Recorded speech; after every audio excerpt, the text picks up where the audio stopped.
Hello，呢度係睡前讀10頁書，我哋今晚嚟放低手機，一齊嚟聽下呢本《持續邁進》，作者尼克馬朱麗。上集呢就講到我哋應該買樓啊，定係拎去投資呢？咁而今集第8章呢，就係講點樣儲錢去俾首期或者其他大額嘅開支。點解儲錢儲幾耐好緊要？你決定搏一鋪。你想買人生第一層樓，或者想結婚，又或者想淨係買一架新車，無論你決定咩目標，你都應該開始儲錢。點樣儲先係最理想？你應該將啲錢擺喺現金，定係買嘢嘅時候順便拎去投資好？我問過多年嚟合作過幾位嘅財務顧問，佢哋全部都俾咗同一個答案，就係現金、現金同埋現金。講到儲錢俾首期或者其他大額嘅消費，現金係最安全、最穩陣嘅方法，就係咁，冇其他選擇。我知你可能會諗，唔使理通脹嘅咩？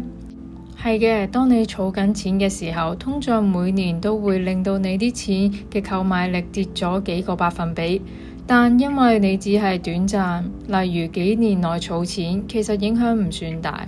例如咁講啦。如果你要儲24,000蚊嘅美元嚟俾層樓嘅首期，你每個月要儲1000蚊美元，咁喺冇通脹之下，2年即係24個月就能夠達標。但係如果未來2年嘅通脹係每年2%，咁你可能要儲多1年，即係1000蚊美元，先可以買到同樣價值嘅嘢。咁即係話你最終儲咗25,000蚊美元。但係買嘅嘢實質價值只係相等於24,000蚊，雖然唔係最好，但係為咗確保到時你真係有錢用，呢個代價都唔算細。總括嚟講，多儲1個月唔算咩大損失，所以講到儲錢買大嘅嘢，現金係最保險、風險最低嘅方法。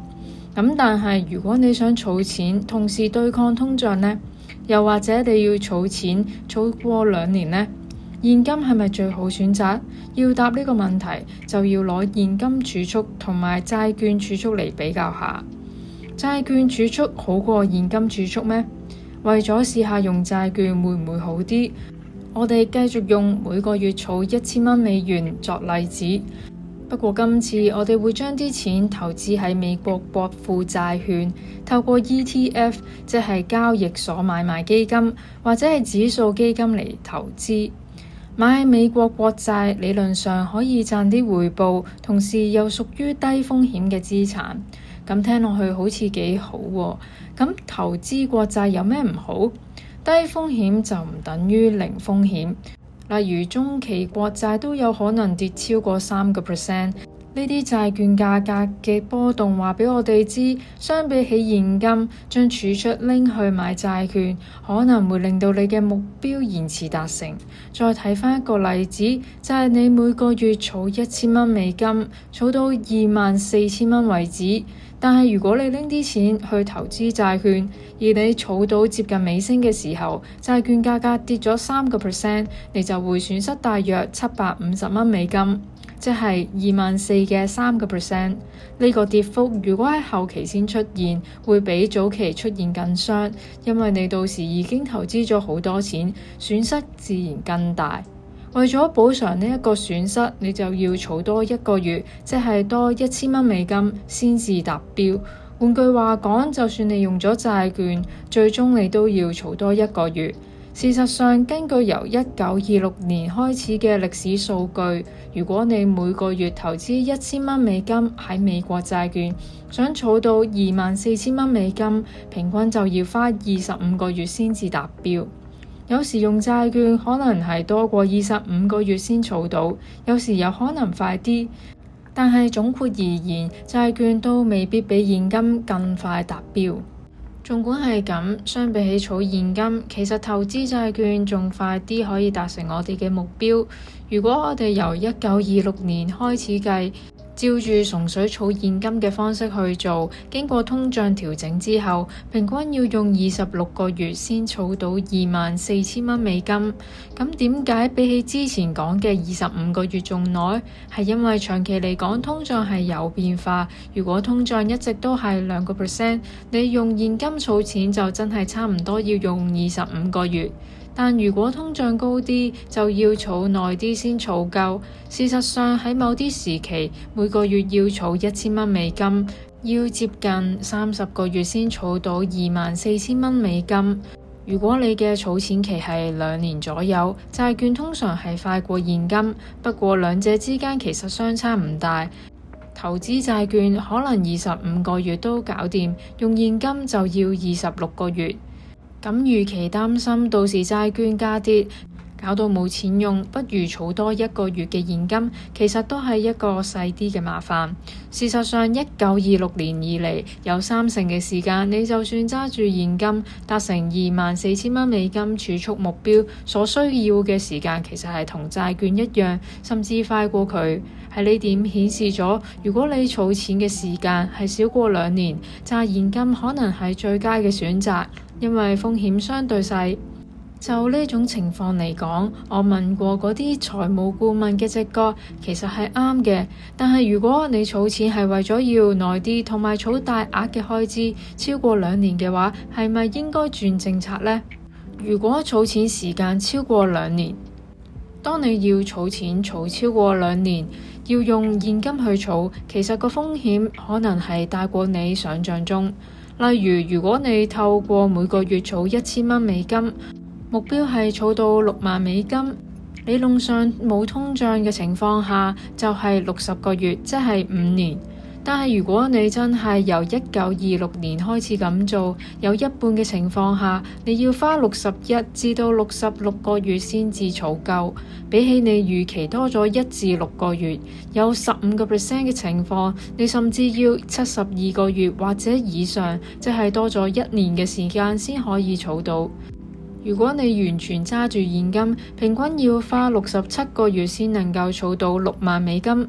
點解呢？因為時間越長，通脹對你購買力影響就越大。但係如果你將啲錢投資喺債券，平均淨係要60個月就能夠達成目標，因為債券可以帶嚟回報，而呢啲回報可以抵消通脹嘅影響，幫你守住購買力。而且同早前儲24,000蚊美金要2年嘅相比，要儲6萬蚊美金要用5年嘅時間，風險就大咗。如果你揸住現金，到時就唔係儲多1-2個月咁簡單，而係平均儲多7個月先能夠補返因為通脹少咗嘅價值。當然有啲情況下，你都可以靠儲現金60個月內達標，但係機會唔大，因為時程拉長咗之後，揸現金其實比起揸債券更高風險。你睇返圖表85就會見到，要儲6萬蚊美金，淨係揸現金，通常要儲多幾個月先能夠達標。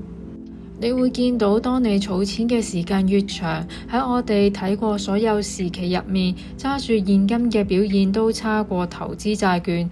咁係咪代表有一個最佳時機點？你應該喺嗰個時候停止用現金儲蓄，然後轉去用債券？我哋冇辦法講得咁肯定，但係我哋有個唔錯嘅推斷。例如，因為如果儲錢期係2年，揸現金係稍為有利，而儲5年，投資債券就明顯着數。咁個轉換點就應該介乎2年至到5年之間。睇返數據之後，我發現呢個轉捩點大概係3年左右，所以儲錢期短過3年，咁就應該繼續揸住現金。如果你嘅儲錢期係長過3年，就應該考慮投資債券。將呢條法則套用喺歷史上唔同嘅時期，你會發現，如果你用36個月，即係3年儲錢目標，而係揀咗用債券去做，平均只需37個月就能夠達標，但係用現金去儲就要成39個月。呢一個係幾好用嘅經驗法則，歷史數據都支持，無論喺高通脹、低通脹，介乎喺兩者之間都適用。而家就有一個新問題啦，投資股票會唔會比起投資債券會更加好呢？股票儲蓄會唔會好過債券儲蓄？我哋一齊嚟睇下，如果你每個月儲$1000，唔係投資喺美國國庫券，而係投資喺 S&P 500指數會點？咁樣做係咪真係好過投資債券呢？大多數時候股票表現係好過債券，但有啲時候股票反而差一大截。例如你每個月儲$1000，目標係儲60000。如果投資債券要用60個月先能夠達標，但係投資股票可能淨係54個月就搞掂。喺圖表就顯示咗喺1926年之後，投資股票要用多幾個月先能夠儲到60000。例如，如果你1926年開始每個月投資$1000入股市，大概係37個月後就可以達標。但係圖表都顯示咗，有時候要用好長時間先能夠達成目標，有啲高峰期甚至要超過72個月。點解會咁？因為你喺股市大崩盤嘅期間，好似1929年、1937年同埋1974年、2000年同埋2008年，投資股票相比起投資債券，你要多儲1年甚至更耐先能夠達標。而且更重要嘅係，呢個分析假設咗你喺任何經濟狀況下都可以每個月儲到$1000，但係現實未必咁順利。例如遇上市場大跌，你可能會失業或者有其他緊急嘅支出，令到你無法再儲錢。呢個就係用股票去儲錢嘅風險。但係儲錢去大額購買，其實唔一定要孤注一擲，你唔需要揀淨係投資股票或者淨係投資債券。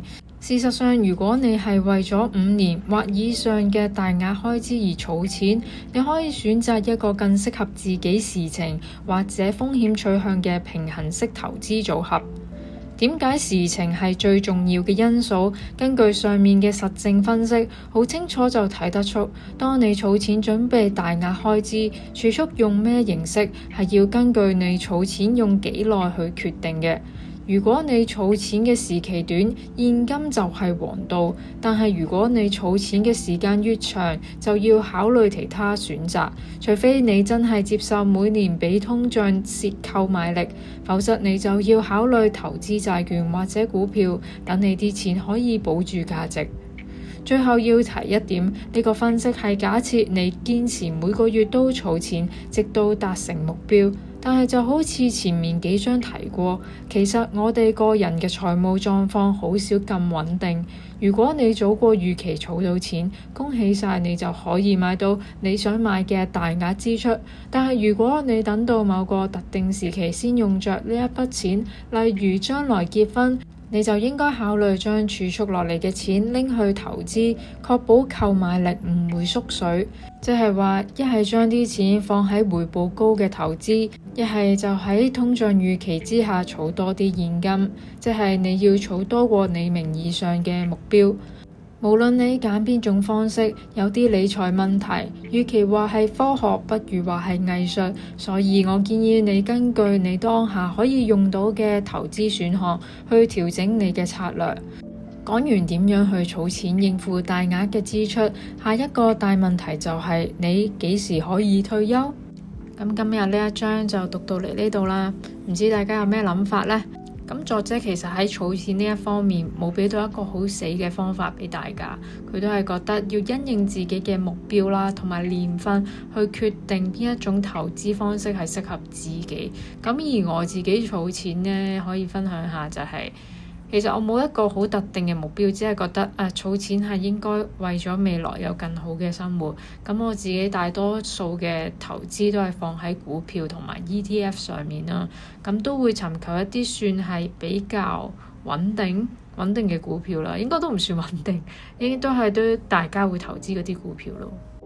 咁如果你都鍾意呢一條片，記得俾個 like 同埋 subscribe 我嘅 channel。我哋下集再見，拜拜。